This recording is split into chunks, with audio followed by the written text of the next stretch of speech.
Hello friends, I'm Dr. Vipin Kalia. I'm a resident of Indianapolis, Indiana in the United States for the last 40 years. I've been practicing internal medicine over here in Indiana for more than 30 years. Question I've always wondered is why did we all leave India? There was no religious or political persecution going on. India is the holy land that gave rise to Vedic civilization in all its manifestations. The reality is we were born into the graveyard of the Vedic civilization.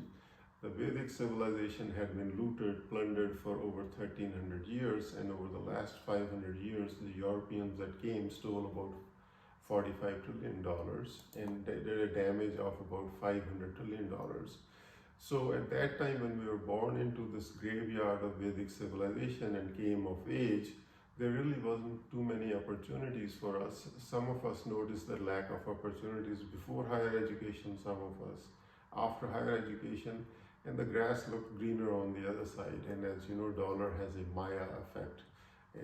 Some of it is real and some of it is illusion. And the Maya of dollar is what attracted us to leave India. And of course, we all left India just like the moths leave towards the flame.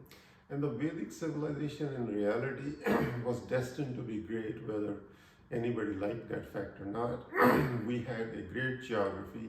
On three sides of India, we had oceans that were feeding crops laden with abundant moisture, and those clouds were trapped by the mountain ranges or Himalayas up north, and all that rain fell in the form of either glaciers on the mountain tops or abundant rivers were fed like Ganga and Jamuna. And of course, with those abundant moisture came abundant crops, bumper crops, and our bellies were full. And then we were free to pursue other pursuits, things like math, physics, science, chemistry, biology, medicine, and then we excelled in all those fields over the last 3,000 years. And there were sophisticated concepts developed in neuroscience to harness the destructive power of the brain, and those were all developed by our rishis. The wealth that India created with all those fields like mining, metallurgy, and so on and so forth, invited thieves, luteras, lowlifes, invaders, murderers, and genocides were committed on our holy lands over the last 1300 years. In the last 75 years, when we came of age, there really were not opportunities that we felt they were consistent with our talents, so we all left India. And then, of course, once we left India, we succeeded beyond our imagination. My estimate is that there are about 40 million Indians who have left India in all parts of the world, including Africa, Middle East, Europe, North America, South America, Australia, New Zealand. And my estimate is we have a collective wealth of about $20 trillion worldwide. And in North America itself, in the United States, we have probably a collective wealth of about $2 to $3 trillion. And the good part is that along with those sophisticated concepts that we were raised in Vedic civilization, we also took some sophisticated concepts from the Vedic civilization. So we created a lot of wealth, but we also took those complex concepts with us and have distributed them all over the world. And the beautiful part, as you can see in this picture, is not only did we come and create dollars, but we succeeded in all kinds of fields. And this is a sight that brings joy to all of us. When we see Prime Minister Modi experiencing huge amount of hospitality from the White House, and the White House is trying to channel business towards India and brings the Fortune 500 company CEOs, and in that mix are sitting people like Sundar Pichai from Google and also Satya Nadella from Microsoft. So that's the kind of thing that brings joy to us in the Vedic civilization. And people like Rishi Sunak, who also draw their roots to India, are already in 10 Downing Street, and Kamala Harris, Nikki Haley, Vivek Ramaswamy are hovering around the White House. And all of these are neither an accident nor a coincidence. This is a sophistication that we brought with us that has helped us raise to those huge successes. And our material success came from our competitive spirit, but as our rishis have already predicted that those material successes also breed ahankar and ego, and that's where the downside of Maya comes. Remember, cooperative spirit is what built the Vedic civilization, and the competitive spirit is really opposite of that. And the problem with that is that Maya and dollar and ahankar and ego is the dollar doesn't really guarantee full dignity in all phases of life at any age. Soon the limitations of Maya and the dollar begin to become more obvious in terms of child care, and we'll have links for child care abuse when you hire somebody based on dollars.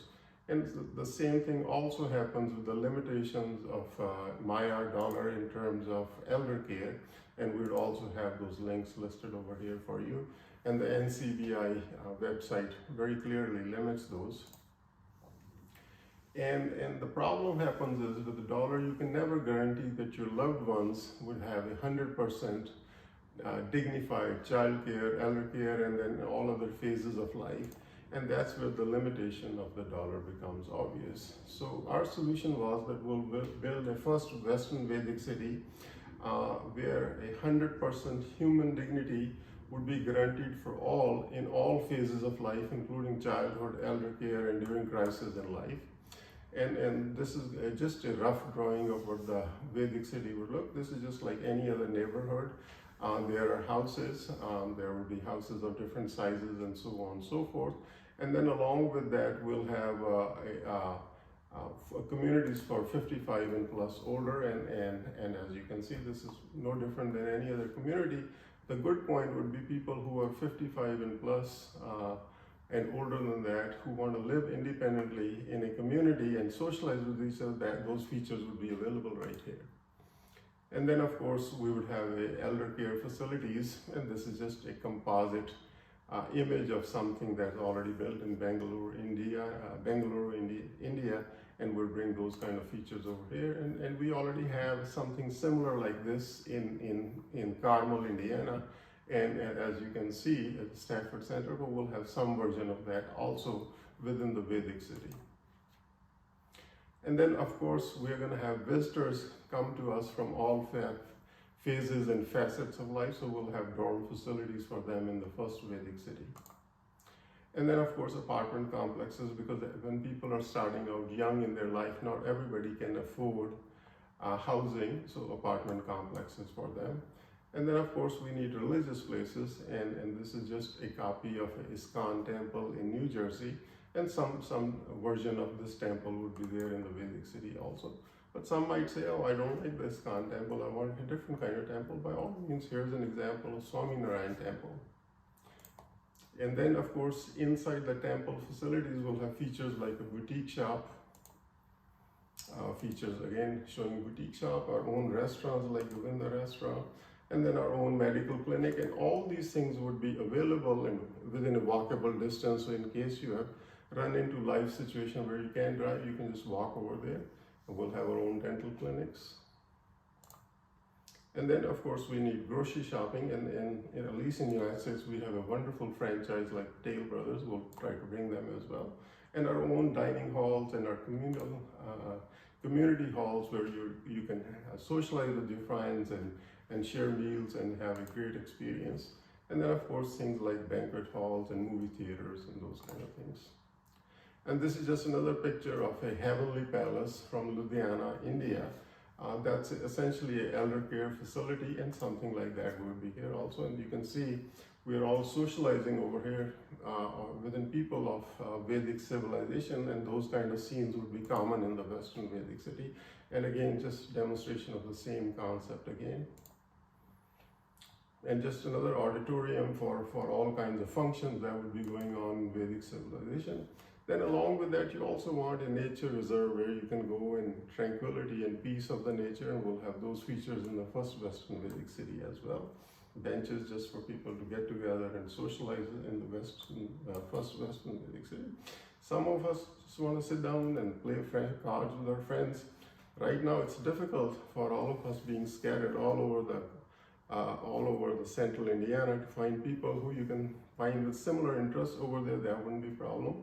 If you enjoy playing carom board with each other, by all means, we'll have those facilities as well. Some of us like to sing songs in a karaoke, then we'll have those facilities as well. Some like to play bingo, by all means, we'll have bingo halls over there as well. Some people just want to watch some Bollywood movies, we'll have a movie theater over there as well. Some of us like playing cricket, so we'll have fields for the cricket playing as well. Some of us like to play soccer, and then we'll have soccer fields as well.